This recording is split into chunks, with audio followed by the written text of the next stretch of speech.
2과 중에서 오늘은 이제 죄의 결과부터 보도록 하겠습니다. 제가 성도님들에게 이거를 가르치기 위해서 이 관련된 것을 보고 또 이렇게 준비하면서 제가 더 많은 유익이 있는 것 같아요. 조금씩 더 이렇게 좀 조금씩 아주 조금씩 좀 이렇게 체계적으로 내용들을 이해해 가는 가운데 있는 것 같습니다. 그래서 아주 조금씩이라는 것을 기억하시고 막 드라마틱한 변화가 있을 거다라고 생각하지 마시고 이 내용들을 함께 한번 보도록 하겠습니다. 범죄함의 결과, 이제 아담과 하와가 범죄함으로 말미암은 이제 결과가 무엇인지에 대해서 이제 죄의 결과의 내용 가운데서 언급을 하고 있는데, 제목 가운데 언급되어져 있는 것처럼 그 죄의 결과는 무엇이었습니까? 하나님의 나라에서 추방이 되는 것이었다라고 이야기를 하고 있어요.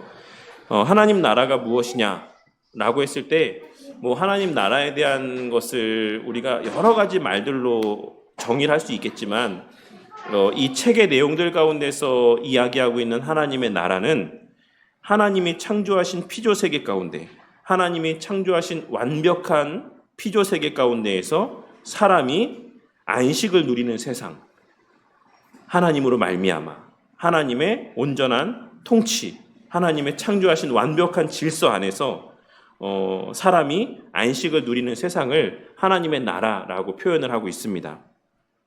그래서 그러한 하나님의 그와 같은 통치와 정해지신 질서, 그 안에서의 삶을 박탈당하게 되었다. 그 삶 가운데서 추방되게 되었다라고 하는 것을 이제 말씀하고 있는 것입니다. 그래서 이 하나님 나라에서 추방으로 말미암아 겪게 되는 여러 가지 결과된 모습들이 있죠. 근데 뒤에서도 그 내용들에 대해서 언급을 하겠지만, 그 결과로서의 육신의 죽음이라든지 수고해서 땀 흘리고 애써서 먹을 것을 먹어야 된다라든지, 이 모든 것들은 하나님께서 우리를 고통스럽게 하시기 위해서 의도적으로 조성하시고 어떤 행하시는 일의 결과가 아니다라고 하는 것을 우리가 좀 기억을 해야지만 되겠습니다. 그러니까 너희들 죄졌지? 그러니까 내가 너희들 고통스럽게 할 거야 라고 해서 하나님께서 막 의도적으로 의지적으로 우리를 막 그렇게 고통 가운데 내모시는 것이 아니라, 이것은 하나님의 그 완벽한 통치가 거두어졌을 때 필연적으로 임하게 되는 결과적인 모습에 대한 것을 이야기하고 있는 거예요. 그러니까 우리가 흔히 이야기해서 집 떠나면 고생이다 라고 하는 말처럼, 우리의 지금 자녀들, 예를 들자면 우리 은서, 진서, 현서가 나는 이제 자유를 누릴 거야. 나는 엄마 아빠의 그 억압 가운데서 난 못 살아. 그리고 이제 아이들이 집 밖으로 뛰쳐나가요.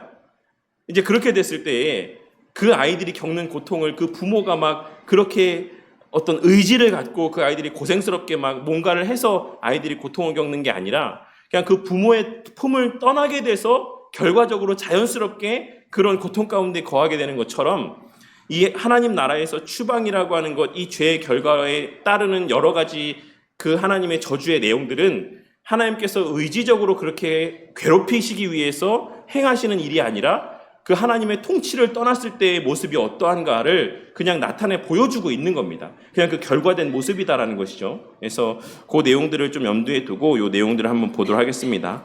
하나님은 하나님의 말씀에 불순종하면 반드시 죽을 것이다라고 말씀하셨습니다. 필연적인 결과인 것이죠. 그 말씀대로 아담과 하와는 범죄한 이후에 하나님의 영광을 잃어버리고 하나님의 저주를 받습니다. 그 저주는 하나님께서 전해주셨던 안식을 누리는 모든 삶의 상실이요, 하나님 나라에서 쫓겨나는 것이었습니다 라고 이야기를 하고 있습니다. 이 내용들이 이제 그런 내용들을 지금 말씀한 것입니다.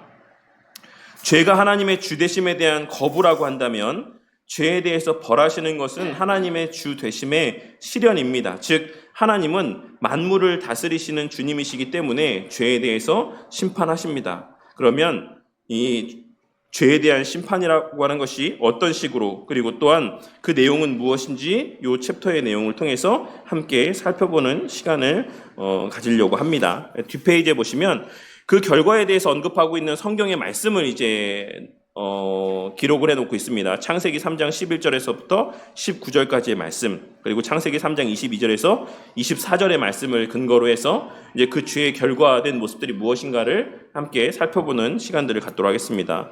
먼저 1번에 보시면 아담과 하와가 범죄한 이후에 하나님은 곧바로 죄에 대한 벌을 선고하지 않으십니다. 하나님은 심판하시기 전에 각자의 죄가 무엇인지를 분명히 하십니다. 그러니까 그것을 드러내신다라는 것이죠. 이것을 통해서 하나님은 어떤 분이신지를 우리가 생각해 볼 수가 있습니다. 먼저 각자의 죄가 무엇인지를 어떻게 하고 있습니까? 우리가 11절에 있는 말씀에서부터 쭉 보시면 이제 누구에게 먼저 질문을 하고 있으시죠? 아담에게 먼저 질문하세요. 누가 너의 벗었음을 내게 알렸느냐? 내가 먹지 말라 명한 그 나무의 열매를 내가 먹었느냐? 내게 명했던 그 열매를 먹었느냐? 그랬더니 아담이 뭐라고 합니까? 하나님이 주셔서 나와 함께 있게 하신 그 여자 때문에 먹었습니다 라고 이야기하죠. 그랬더니 그 다음에는 이제 하나님께서 어떻게 하십니까? 여자에게 이르시되 내가 어찌하여 이렇게 하였느냐? 라고 이야기하죠. 그랬더니 또 여자가 뭐라고 합니까? 네, 뱀이 나를 꿰므로 내가 먹었나이다 라고 이야기를 해요. 그러니까 하나님께서 이번에 또 누구한테 물으십니까?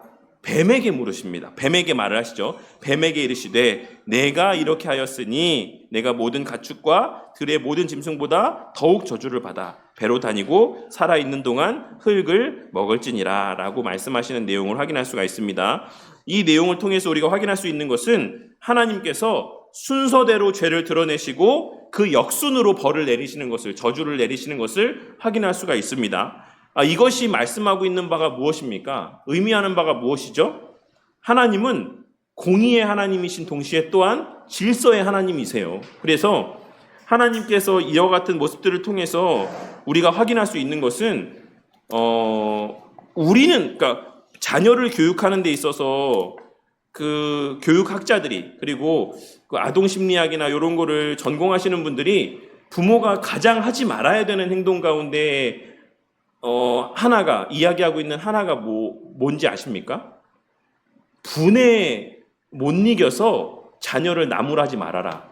이게 이제 그 자녀를 양육하면서 부모들이 조심해야 되는 너무나도 중요한 하나의 원리라고 이야기를 합니다. 그래서 자녀가 잘못했을 때 그 잘못한 것 이상으로 자신의 분에 못 이겨서 과하게 우리가 혼낼 때가 있잖아요, 사실. 그러니까 항상 아이들이 뭔가를 잘못하면은 우리가 그 정한 것을, 그 행한 잘못을 분명하게 짚어주고 그것에 대해서 너가 이만큼 그래서 혼을 나는 거야 라고 하는 것들을 인식시켜주고 또 그에 합당한 어떤 벌만을 내리는 것이 부모에게 필요하다.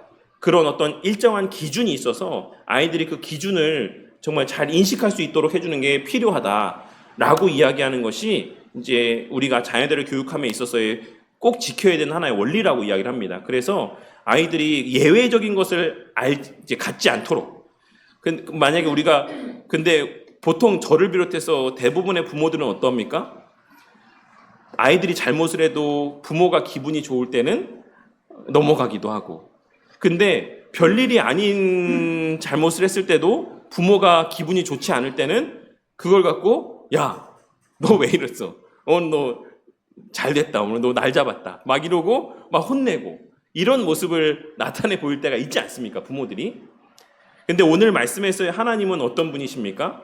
하나님은 그 개개인의 잘못들을 분명하게 짚어주시고 그것에 넘어서는 어떤 징계들, 그러니까 분에 그런 어떤 이끌려서 징계를 내리시는 분이 아니시라 그 어떤 행한 것에 따른 그만큼의 벌을 내리시는 분이시다라고 하는 것을 오늘 말씀을 통해서 우리에게 또 이야기해주고 있다라고 할 수가 있습니다. 그래서 우리가 이와 관련된 구약의 법칙들도 있어요. 이와 관련된 구약의 말씀들이 있습니다.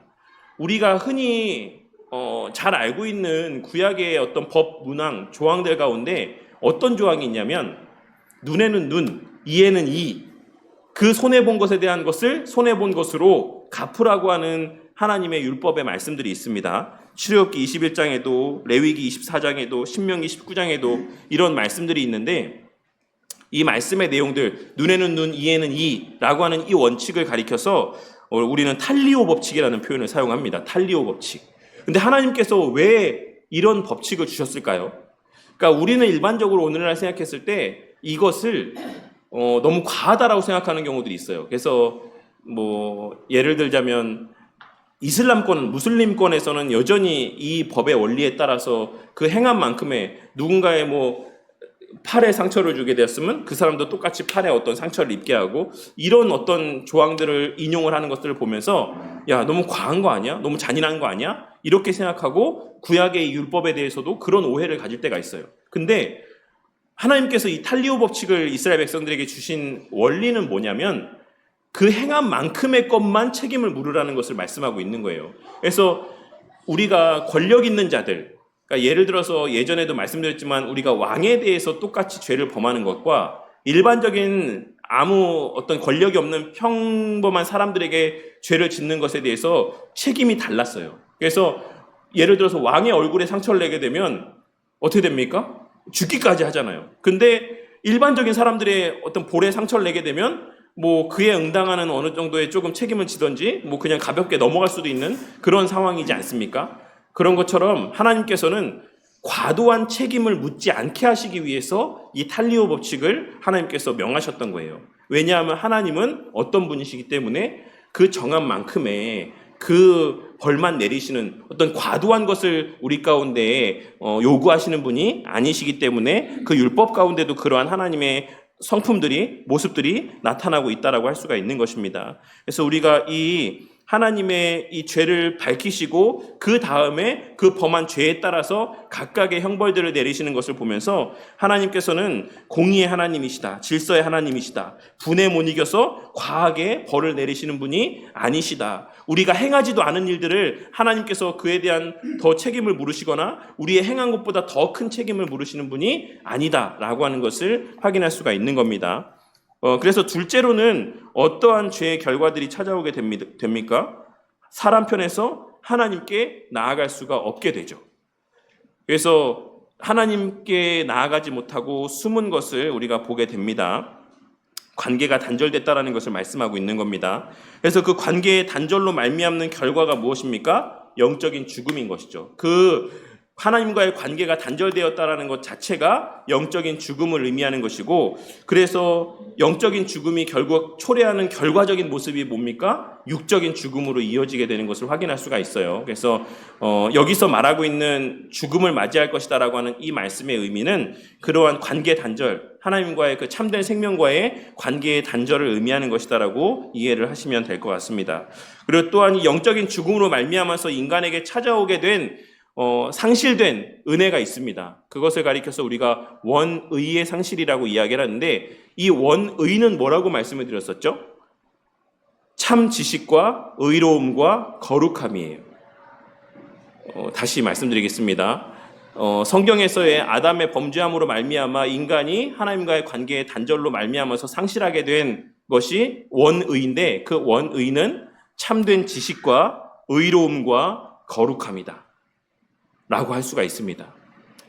근데 이 모든 이 세 가지의 원의와 관계된 이 세 가지가 나중에 무엇과 관계된 것으로 나타나고 있습니까? 예수님께서 이 땅에 임하실 때 세 가지의 직분을 가지고 오셨다라고 말씀을 하고 있죠. 구약시대에 예수님을 예표했던 세 가지의 직분이 뭐가 있었습니까? 왕과 선지자와 제사장이에요. 이 세 가지의 직분들을 통해서 하나님께서 인간이 상실했던 이 원의를 부분적으로나마 그들에게 맛보게 하시고 장차 그 원의의 회복의 주체로 오실 예수 그리스도를 바라보게 하셨던 것이죠.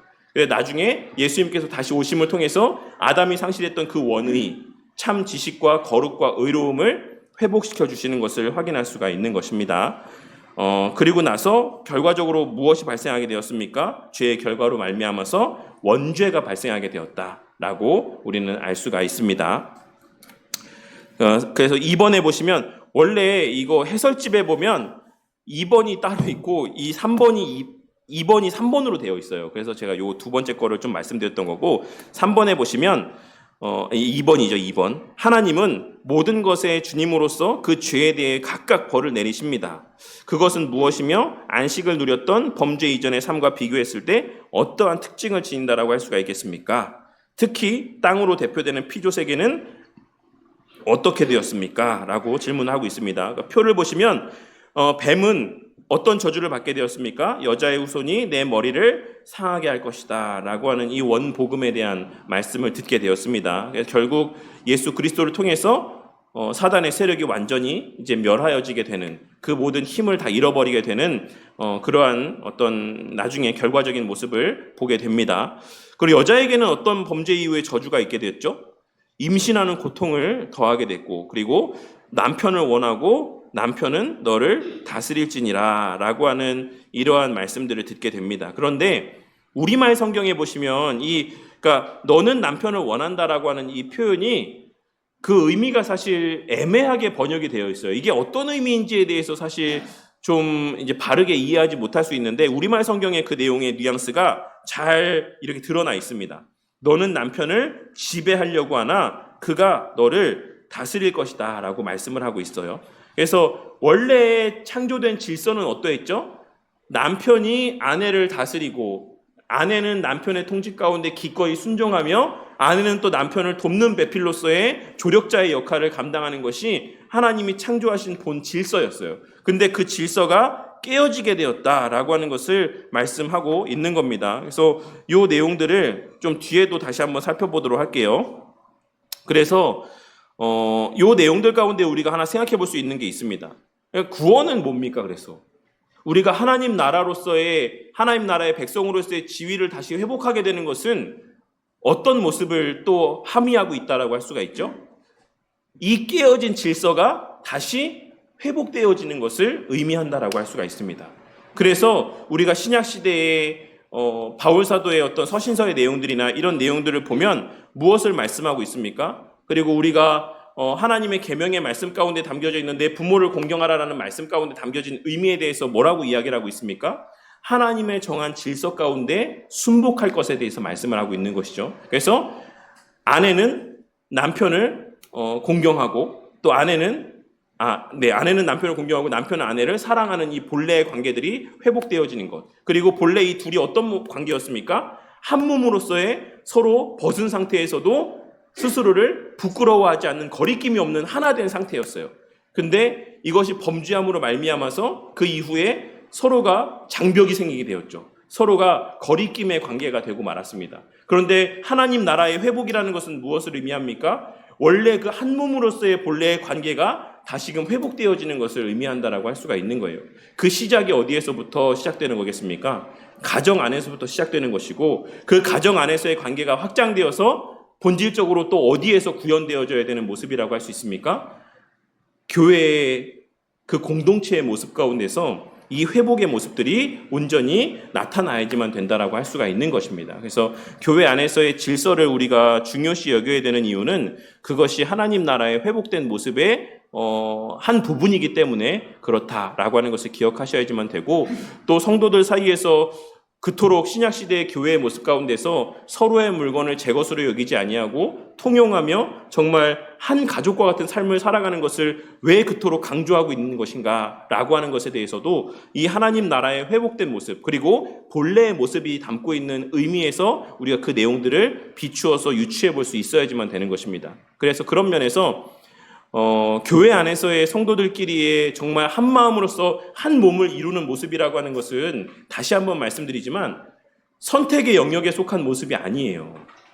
우리가 교회를 하나님 나라의 어떤 가시적인 실현으로서 보았을 때에 교회 안에서 우리가 서로를 정말 한 몸, 한 지체로 여기면서 정말 한 몸으로서의 교회로 세워져 가는 모습이라고 하는 것은 그 교회가 참된 교회라고 전제했을 때에 필연적인 모습이다라고 하는 것을 기억하셔야지만 되는 것이고, 그러한 어떤 필연적인 모습의 실제적인 구현된 모습이 초대교회 때 그 교회에 그 서로의 것을 통용하며 아끼지 아니하며 정말 한 가족과 같이 살았던 그 모습이 그러한 회복된 하나님 나라의 모습을 나타내 보여주는 하나의 의미를 담고 있다는 사실을 우리가 이 내용들을 통해서도 발견할 수 있어야지만 됩니다.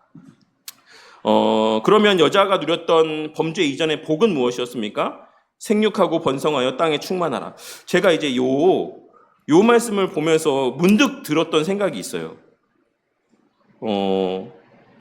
과연 에덴 동산에서는 그러면 출산함이 있었을까? 생육과 번성함의 은혜가 있었을까? 이런 생각이 갑자기 들어가지고 제가 이 내용을 좀 짧은 시간에 어제 막 찾아봤는데 찾지는 못했어요. 근데 이제 그렇게 찾다가 그 총신대 이상원 교수님의 강의하신 내용, 어디서 이제 교회에서였는지 어디서 강의하신 내용들 가운데 이제 제가 잘못 이해했는지 모르겠지만 있었을 수도 있다라는 뉘앙스로 이제 언급하고 있으신 내용들을 보긴 했거든요. 근데 뭐 그게 중요한 내용은 아니지만 어쨌든 좀 하나님께서 에덴 동산에서의 아담과 하와에게 이런 생육과 번성의 복을 주셨고 그것을 하나의 문화 명령으로 주셨는데 과연 에덴 동산에 있는 그 기간들 가운데 이런 생육과 번성함의 어떤 모습이 있었을까?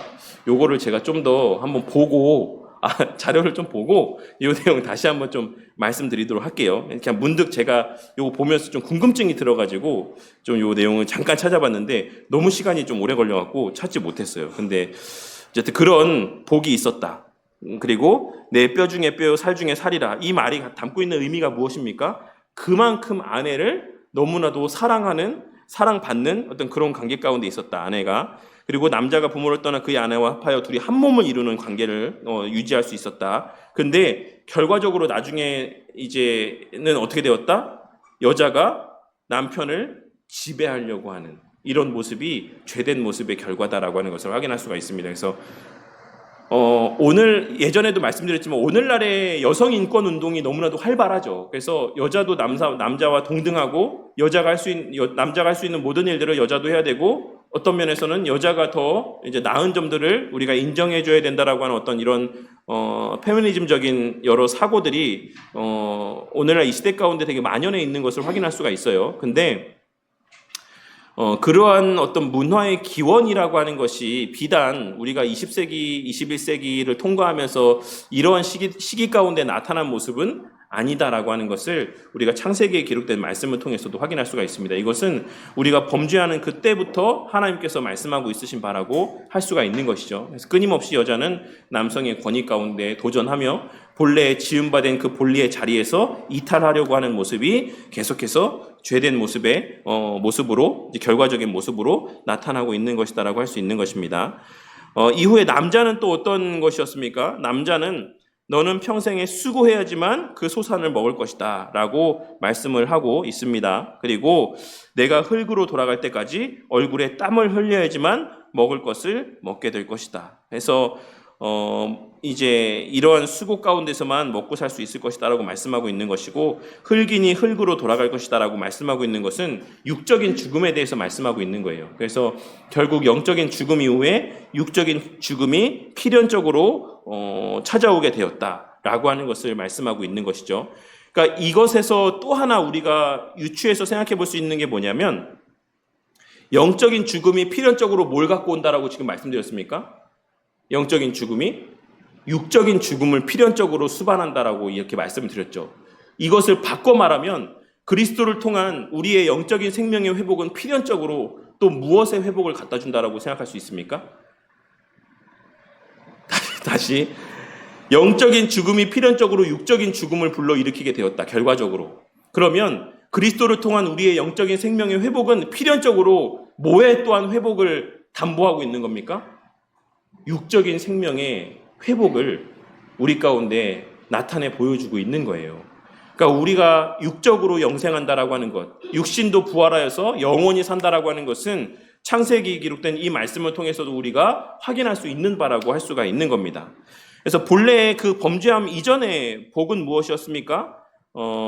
다스리라고 하는 권위를 주셨죠. 하지만 이제 그것이 나중에는 자연히 인간을 대적하는 모습으로 변질되게 되는 것을 확인할 수가 있습니다. 그래서 인간들이 자연을 두려워하게 되고 오늘날에도 여러 가지 자연 재해로 말미암아서 사람들이 피해를 입게 되고 이러한 모습들이 다 죄의 결과다라고 하는 것을 생각해 볼 수가 있습니다. 여기서 다스리라고 하는 것은 어떤 직접적인 일하는 것을 의미한다라고 보기보다는 그 모든 것을 통치하고 관리하고 감독하는 것을 의미한다라고 보시면 돼요. 그 모든 것이 조화롭게 돌아갈 수 있도록 그런 어떤 통치의 일들을 감당하는 것이다라고 할 수 있습니다. 그리고 온 지면에 씨 맺는 모든 채소와 씨 가진 열매 맺는 모든 나무를 너희에게 주노니 너희의 먹을거리가 될 것이다 라고 말씀을 하고 있습니다. 그래서 수고하지 않아도, 그러니까 우리가 이 말이 에덴 동산에서 아담과 하와가 아무 일도 하지 않았다라는 것을 말씀하고 있는 게 아닙니다. 놀고 먹었다라는 것을 말씀하고 있는 것이 아니라 그는 그 나름의 통치와 관리 감독의 일들을 했지만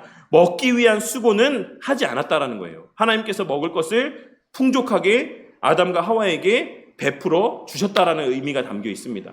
그래서 이 말씀의 의미, 본래의 범죄 이전의 복의 의미를 우리가 유심히 살펴봐야 되는 게 무엇이냐면 우리가 그리스도인으로서 이제 거듭나고 하나님 나라의 백성으로서의 그 지위를 회복하게 되었다라고 한다면 우리는 무엇에 대해서 염려해서는 안 되는 겁니까? 먹을 것에 대해서 염려해서는 안 되는 것입니다. 우리가 정말 하나님의 자녀로서의 그 지위를 회복하였다라고 한다면 우리는 더 이상 먹기 위해서 일하는 삶을 사는 자들이 되어서는 안 돼요.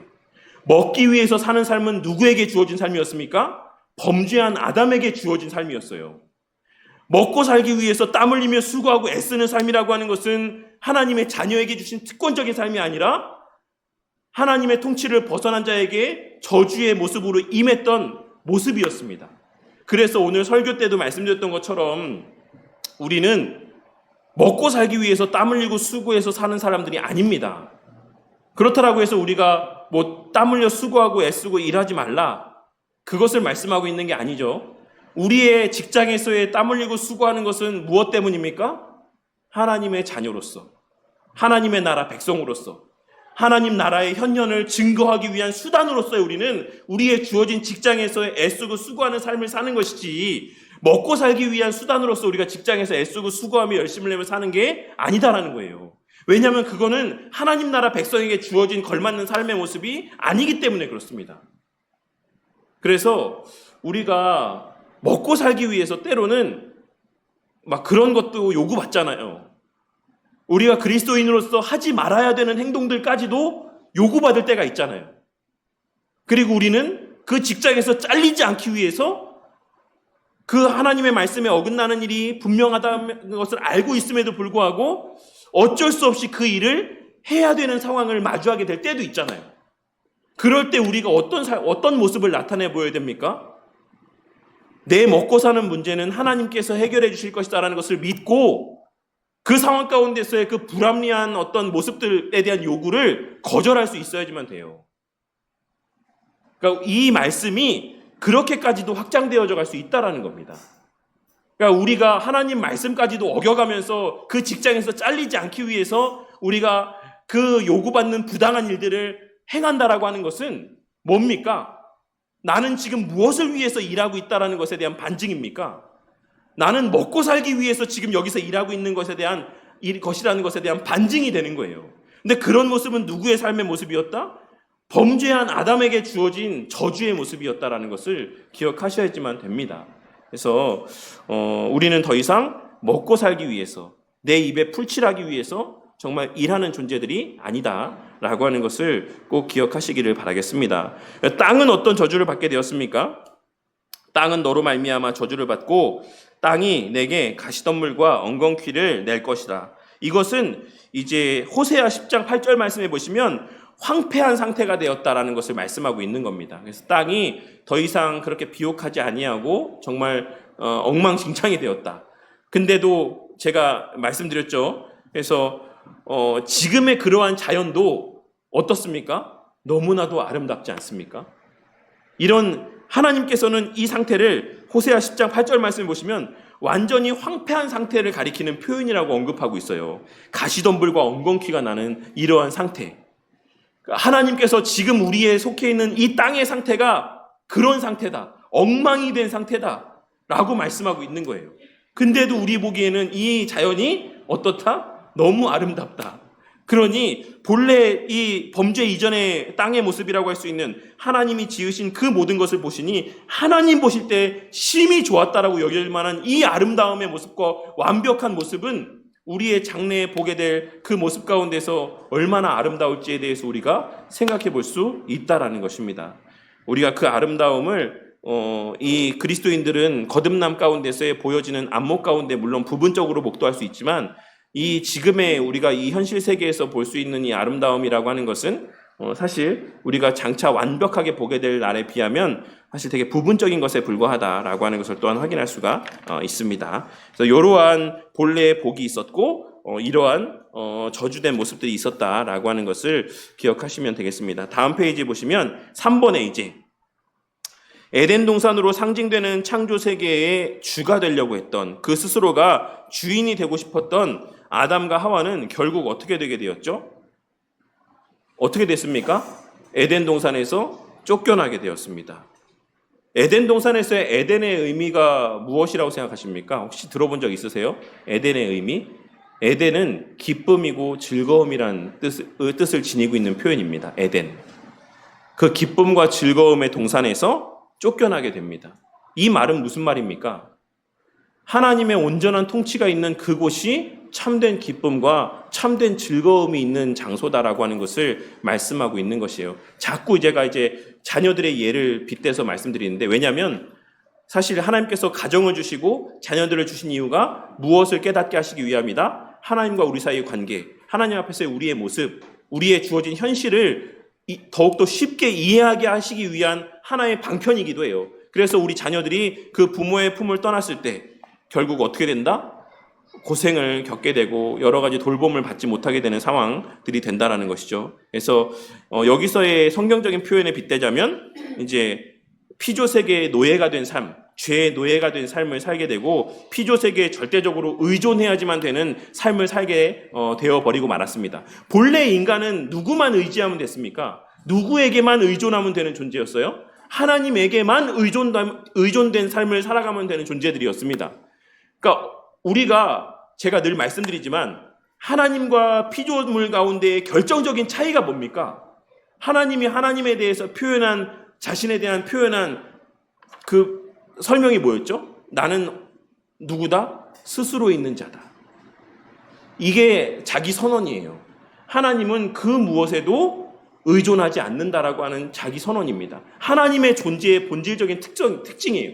하나님 외에 그 모든 존재는 다 그러면 어떤 자존성이 아닌 의존성을 지니고 산다는 의미가 함축되어져 있습니다. 하나님의 자기 계시 가운데는. 무슨 의미인지 아시겠죠? 누구도 어떤 거에서도 의존하지 않고 살 수 있는 존재는 누구밖에 없다? 하나님밖에 없다. 모든 피조물은 다 그래서 의존적인 삶을 살 수밖에 없다. 근데 본래 하나님의 형상으로 지음받은 인간은 무엇만 의존하면 되었습니까? 하나님만 의존하며 살 수 있는 그 모든 피조세계 가운데 정말 왕으로서 군림하며 하나님 아래서만 의존적인 삶을 살면 되는 존재들이었는데 결국 하나님에게서 하나님으로부터 이탈하게 됨으로 말미암아 인간이 결국 무엇을 의존하는 삶을 살게 된 것입니까? 우리보다 못한 피조세계에 의존된 종속된 삶을 살게 되는 존재가 되어버린 거예요. 하나님에게 의존하여서 영광스러운 삶을 살 수 있었던 우리의 존재가 그 하나님의 권위에서 벗어나고자 하는 인간의 알량한 어떤 그런 욕심 때문에 결국은 피조세계의 종노릇하는 의존적인 삶을 살아가는 존재들이 되고 말았다라고 하는 것을 이제 알 수가 있습니다. 정리하는 내용들을 한번 보도록 할게요. 하나님은 온 세상의 주님이시기 때문에 당연히 심판의 권세도 갖고 계십니다. 사람이 주님이신 하나님의 뜻에 불순종하자 하나님은 심판하시고 그에 합당한 저주를 내리셨습니다. 공의로우신 하나님은 각각 그 죄악된 행위를 밝히시고 그 죄에 따라서 벌을 선고하셨습니다. 하나님을 주님으로 섬기고 순종함으로 모든 부요함을 누렸던 사람은 결국 에덴 동산, 그 즐거움과 기쁨의 동산, 하나님의 나라에서 쫓겨나게 됩니다. 하나님 나라에서 쫓겨난다라고 하는 것은 하나님이 세상과 사람을 창조하시면서 사람에게 주셨던 안식의 복을 상실한다라는 의미입니다. 아담과 하와는 그 범죄로 인해서 영원한 생명도, 풍요로운 세상도, 세상을 다스리는 지위와 영광도, 하나됨이라는 사랑의 관계도, 삶과 노동의 보람도 다 잃어버렸습니다. 하나님이 주인이심을 인정하지 않고 스스로가 하나님이 되어서 주인 행세를 하려고 했기 때문에 심판을 받은 것입니다. 그리고 이 심판의 결과는 하나님 나라에서의 추방이요 복의 상실입니다. 그래서 이것을 그냥 하나님께서 내리셨던 복의 회수라고 표현을 하고 있어요. 앞서 말씀드렸던 것처럼 하나님의 저주의 어떤 더하심이 아니라 하나님이 허락하셨던 복의 회수의 결과가 지금 주어진 이 삶의 모습이다라고 말씀을 하고 있는 것입니다. 하나님은 만유의 주님이십니다. 하나님이 주님이시기 때문에 사람은 반드시 그 앞에 엎드리고 순종해야지만 됩니다. 하지만 이 순종이 뭡니까? 누구를 위한 순종입니까? 우리를 위한 순종이에요. 우리 자녀들이 그 부모의 말에 따라서 순종할 때에 그 부모의 온전한 돌봄과 양육 가운데에 온전하고 건강하게 자라나며 정말 참된 의미에서의 기쁨을, 건강한 기쁨을 누리고 만끽할 수 있는 것처럼 하나님의 어떤 통치 가운데 순종한다라고 하는 것은 우리에게 억지로 마지못해 어떤 불이익이 되는 것을 막 요구하시는 것이 아니라 궁극적으로 우리에게 가장 선한 것을 하나님께서 요구하시는 것입니다. 그런데 아담과 하와에게 사탄이 그것이 그에게 정말 그 유익이 되는 것이 아닌 것처럼 그를 하나님 말씀을 왜곡하고 잘못된 인식을 심어줬던 것처럼 오늘날에도 여전히 똑같이 사단은 하나님의 말씀대로 순종하며 살아가는 삶이라는 것에 대해서 그것이 마치 우리의 희생이고 우리의 어떤 불이익인 것처럼 우리에게 인식하게 만드는 것을 우리는 우리 삶에서 얼마든지 보게 되는 것입니다. 주일에 하루를 구별해서 예배드리는 것. 본래 우리 예배 모범에 따르면, 장로교 헌법에 따르면 안식일을, 우리가 주일 안식일을 온전히 지키는 이 삶이라고 하는 게 어떻게 되어 있냐면 하루 종일을 교회와 관계된 삶을 살라고, 그것이 온전한 안식일을 지키는 것이다라고 그렇게 말씀을 하고 있어요. 근데 과거에 우리 신앙의 선배들은 그렇게 살았었거든요. 근데 오늘날 성도님들에게 그렇게 얘기하면은 뭐라고 합니까?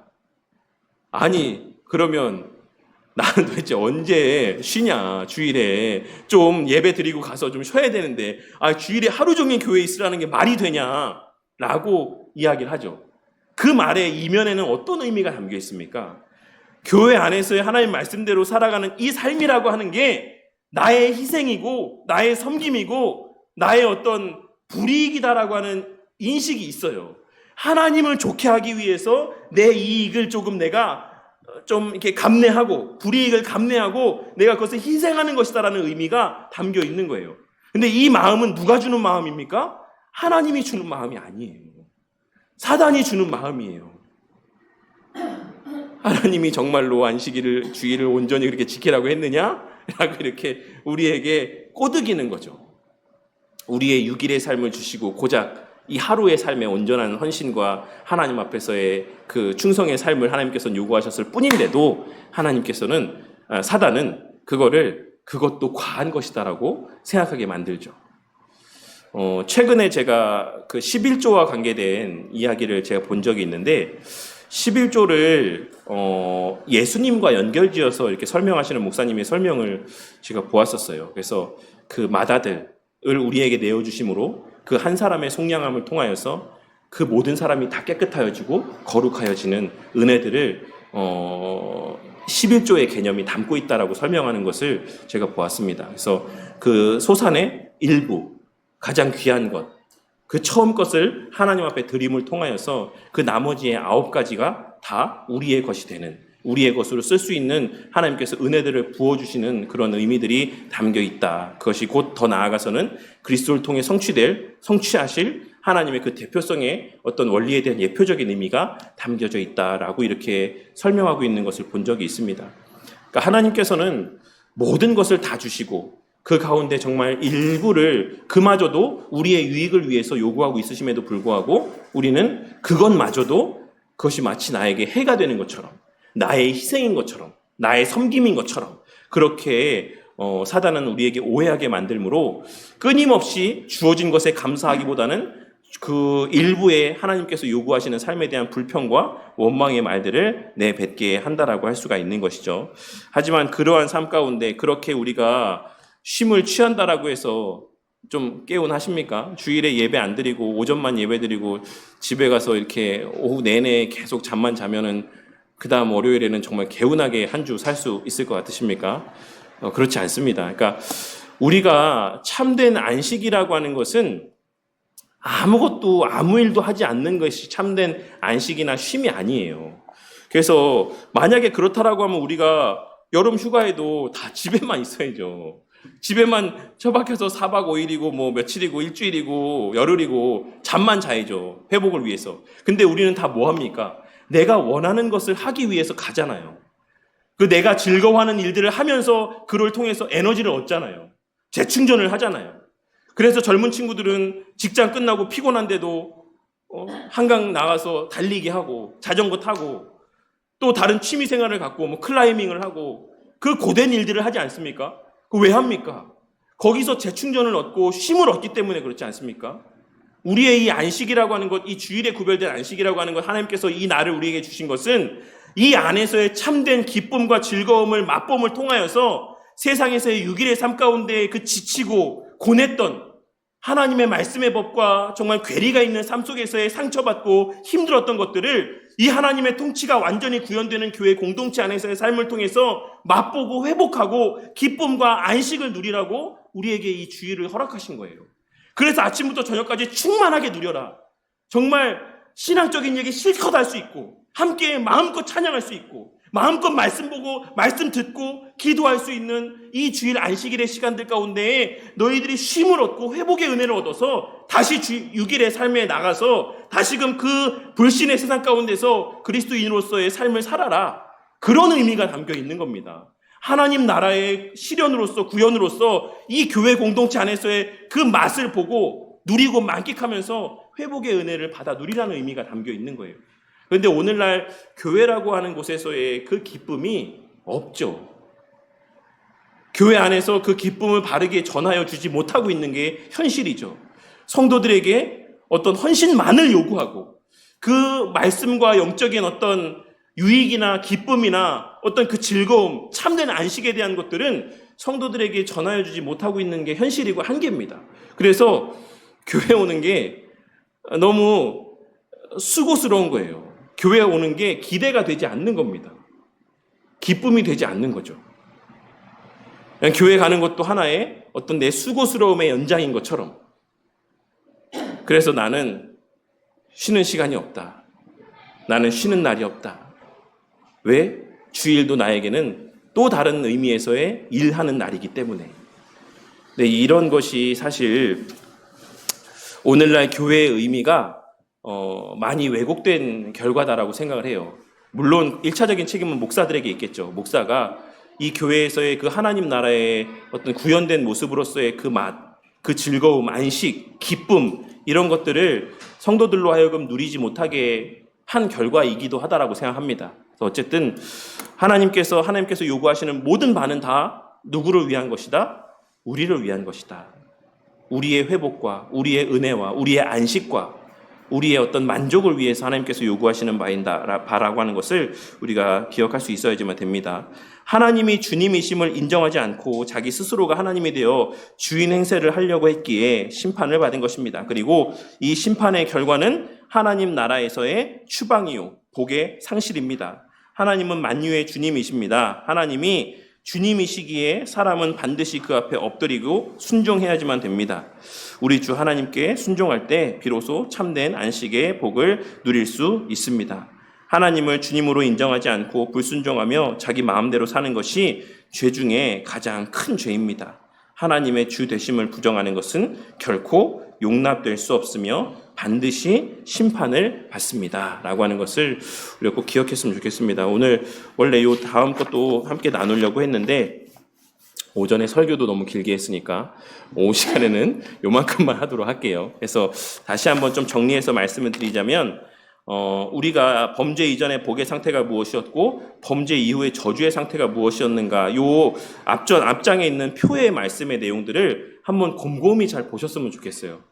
그래서 오늘날 교회 안에서의 우리가 추구하고 또 누리고 만끽해야 되는 복이 무엇이고 우리가 또한 경계하고 멀리해야지만 되는 것이 무엇인가라고 하는 것을 요 범죄 이후의 저주와 범죄 이전의 복의 모습을 통해서 좀 우리가 발견할 수 있었으면 좋겠습니다. 그래서 그 여성 해방 운동, 여성의 권리를 우리가 신장하고 남자와 여자가 동등하고 뭐 이런 어떤 주장들이 정말로 여성에게 유익이 되는 것일까? 오늘날 뭐 부차적으로 말씀드리자면 너무 많아요. 사실 여성이 저는 제가 뭐 여성의 권리를 폄하하고 막 그런 게 아닙니다. 그런데 요즘에 그 이제 언급되어지고 있는 여성 권리에 대한 이야기들 가운데 대표적인 게 뭐가 있죠? 낙태의 권리를 합법화하게 해달라라고 하는 것. 여성이 마음대로 낙태를 할 수 있게끔 해달라. 이거를 누가 주장합니까? 여성들이 주장을 해요. 근데 결국에 이거 합법화되면 누구한테 좋은 일일 거라고 생각하십니까? 누구한테? 불신 세상을 전제하고 남자들에게 더 좋아요. 남자들에게. 아시겠습니까? 이 외에도 사실 하고 싶은 말들이 많지만, 네. 요즘에는 그래서 여성도 일을 해야 된다. 여성도 일을 해야 된다. 그런 이야기들을 하죠. 제 가까운 지인 중에 제가 그런 말씀 드리지 않았습니까? 그 친구가 이제 공무원인데 아내를 이제 그 연수원에서 만났대요. 일부러 자기는 거기서 만났다라고 이야기를 했어요, 저한테. 그래서 왜 그랬냐 했더니 정년퇴직 때까지 같이 맞벌이 하려고 나는 여기서 이제 아내를 만나야 되겠다 생각해서 거기서 이제 만나서 결혼했다. 근데 최근에 이제 그 아내가 최대한 휴직할 수 있을 만큼 휴직을 하고 이 친구가 이제 인사과 쪽에 있었는데 이제 자기가 할 수 있는 최선의 방법을 다 동원해서 할 수 있는 최대한의 휴직 기간을 다 해줬던 거예요. 그래서 이제 일을 하기 싫어하니까 아내가. 그래서 마지막에 이제 더 이상 이제 휴직할 수 있는 방법이 없어서 이제 아내한테 얘기를 했대요. 이제 복직해야지 그랬더니 아내가 나는 일 안 하고 싶다. 직장 안 다니고 싶다. 이렇게 얘기를 했대요. 그래서 대놓고는 말을 못했지만 저희 만난 자리에서 내가 그 말을 들었을 때 너무 화가 났다. 나는 그걸 바라보고 결혼했는데 이 아내가 나는 집에서 살림만 하고 싶다라는 말을 하는 걸 듣고 내가 너무 화가 났다. 막 이 얘기를 하더라고요. 근데 최근에는 가장 여성들이 바라는 삶이 예전에는 우리 어머니 때나 뭐 요런 세대 때는 여자도 나가서 일하는 거, 이 커리어 우먼 이걸 되게 바랬는데 오히려 요즘 시대에는 가장 이상적인 여자의 모습은 남편이 이제 벌어오는 이제 물질로 집에서 살림만 하는 것이 가장 이상적인 삶으로 이제 친구들에게 이제 인식이 되어지고 있다라는 제가 통계를 본 적이 있었어요. 그러니까 제가 이 말씀을 드리는 이유는 하나님이 정한 질서 안에서의 살아가는 삶이라고 하는 것이 우리에게 있어서 가장 복된 삶이고 가장 은혜가 되는 삶입니다. 유익이 되는 삶이고. 근데 끊임없이 우리는 그 하나님이 정하신 질서를 파괴하려 하고 인정하지 않으려 하고 하나님의 통치의 권위를 무시하려 하고 그것에 도전하려고 하는 게 우리의 마음 가운데 내재되어 있어요. 그러니까 사실 최근에도 이제 그 건강보험에서 엊그젠가 뉴스에 나왔죠. 건강보험에서 그 동성 남자들끼리의 부부관계를 유지하고 있는 사람의 피부양자 자격을 이제 대법원에서 이제 인정해줬죠. 그래서 이제 처음으로 이제 법적으로 그 동성 이 배우자의 권리를 인정해준 거기 때문에 이것이 이제 다른 어떤 법안들에 이제 영향을 미치게 될지 우리가 알 수는 없습니다. 이제 그 부분에 대해서 되게 촉각을 이제 세우고 있긴 한데, 세상은 점점 더 이 하나님의 정하신 질서와 통치에 어긋나는 그리고 반하는 모습들을 나타내 보려고 합니다. 그것은 사실 아담 때부터 있었던 모습이고 지금까지 유구한 역사 가운데 이어져 내려온 모습이에요. 근데 그러한 모습이 결과적으로는 우리에게 유익이 되지 않는다라고 하는 것, 참된 만족과 참된 안식이 거기에는 없다라고 하는 것을 꼭 기억하시고 그런 거창한 모습뿐만 아니라 우리가 다시 한번 말씀드리지만 이 교회 중심의 삶을 살아가는 것,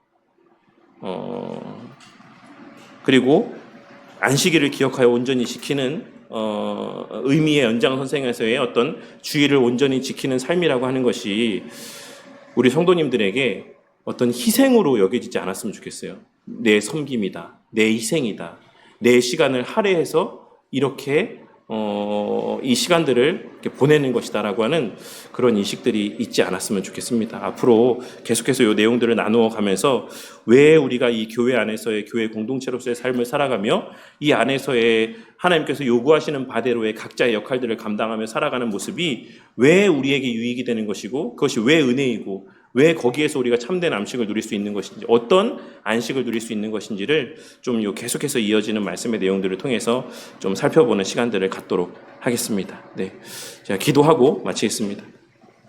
하나님 감사합니다. 오늘 또 이 시간 하나님 앞에 범죄함으로 말미암아서 상실하게 된 또 그 모습들에 대하여서 은혜들에 대해서 복에 대해서 또 간략하게나마 또 이 시간 살펴보게 하여 주심에 감사를 드립니다. 하나님, 사탄은 언제나 하나님께서 주신 것이 우리에게 참된 만족이 되는 것이 아니다라고 우리를 오해하게 만들고 그 하나님의 말씀에 반하는 생각들을 우리의 마음 가운데 갖게 만듭니다. 하나님의 그 정하신 질서대로 순복하며 살아가는 것이 불합리한 일인 것처럼 여겨지게 만들고 하나님께서 요구하시는 바대로의 삶을 살아가는 것이 우리에게 해가 되고 우리에게 불이익이 되는 것처럼, 그럼에도 불구하고 하나님께서 말씀하시는 일이니까 마지못해 우리가 해야지만 되는 그런 의무인 것처럼 우리에게 또 여겨지게 만들고 그러한 생각들을 품고 살아가게 만드는 모습을 보게 될 때가 있습니다. 하지만 에덴 동산에서의 아담과 하와가 하나님의 통치 아래에서 돌보심 아래에서 살아갈 때에 그 안에서 참된 만족과 안식을 누릴 수 있었던 것처럼 오늘날 그리스도에게 접붙임 바 되어 이 교회 공동체 안에서의 하나님 나라의 백성으로서의 삶을 살아가게 된 우리에게도 하나님의 요구하시는 바대로의 삶을 살아가는 것이 참된 만족이 되고 그 안에서만 우리는 참된 위로와 안식을 맛보고 누릴 수 있다라는 사실이 계속하여 또 이 내용들을 나누는 가운데 우리의 마음 가운데 깨달아지게 되는 은혜가 있게 하여 주시옵소서. 그리하여 이 주일에 교회를 향하여 나아오는 우리의 발걸음이 정말 마지못해 나오는 발걸음이 되지 않도록 도살장에 끌려가는 양 마냥 그 주인의 목줄에 걸려 이리저리 그 자유함 없이 끌려다니는 목줄에 걸려있는 개들과 같이 그러한 기쁨도 없고 즐거움도 없고 만족도 없고 안식도 없는 그러한 우리의 주일의 삶이 되지 아니하고 정말 이 공동체 안에서의 이미 허락하신 은혜가 우리의 눈에 보여지고 우리의 머리로 깨달아지고 우리의 마음 가운데 동의되어지므로 정말 주일이 기다려지고 이 교회 공동체 안에서의 한 지체된 자들과의 교제 속에서 참된 만족을 누리고 무엇보다 그리스도 안에서 참된 안식을 맛보는 주일 예배의 시간들이 될 수 있도록 주일에 우리에게 허락된 이 교회에서의 삶의 시간들이 될 수 있도록 자비와 긍휼을 베풀어 주시옵소서. 그리하여 누가 시키지 않아도 목사가 권면하지 않아도 우리 모두가 늘 자발적인 교회 중심의 삶을 살게 되는 은혜가 있게 하여 주시고 그 안에서의 하나님 나라를 맛보며 장차 우리에게 온전하게 누려지고 만끽되어질 그 하나님의 나라가 더욱더 기대가 되어지고 소망이 되어지는 우리의 매일의 삶이 될 수 있도록 은혜 베풀어 주시옵소서. 주님, 이 부족한 종에게 지혜를 주시고 능력을 더하여 주시옵소서. 이 부족한 종의 부족함들을 채워주셔서 우리 성도님들에게 그 하나님 나라를 보여줄 수 있는 은혜가 있게 하여 주시고 그 맛을 맛보게 하여 줄 수 있는 은혜가 이 부족한 종에게 허락되어지게 하여 주심으로 목사가 강단에서 늘 성도들을 득달하고 강한 어조의 말을 내뱉는 것이 아니라 체험케 하시는 은혜를 증거하는 복된 시간들 되게 하여 주셔서 그 부드러운 말씀 가운데도 성도들 그 마음이 그 심령이 반응하여서 자발적인 헌신과 열심의 신앙의 모습들이 발현되어지는 은혜가 우리 교회 공동체 가운데 임하게 하여 주시옵소서. 날이 갈수록 더욱더 자라게 하시는 은혜 속에서 그 모난 부분들이 다듬어져 가고 그렇게 이 교회가 하나님 나라의 실체로서 그 구현되는 모습들이 보여지고 누려지고 만끽되어지는 교회가 되어가게 하여 주시옵소서. 모든 것 감사드리며 우리 주 예수 그리스도의 이름으로 기도드렸습니다. 아멘.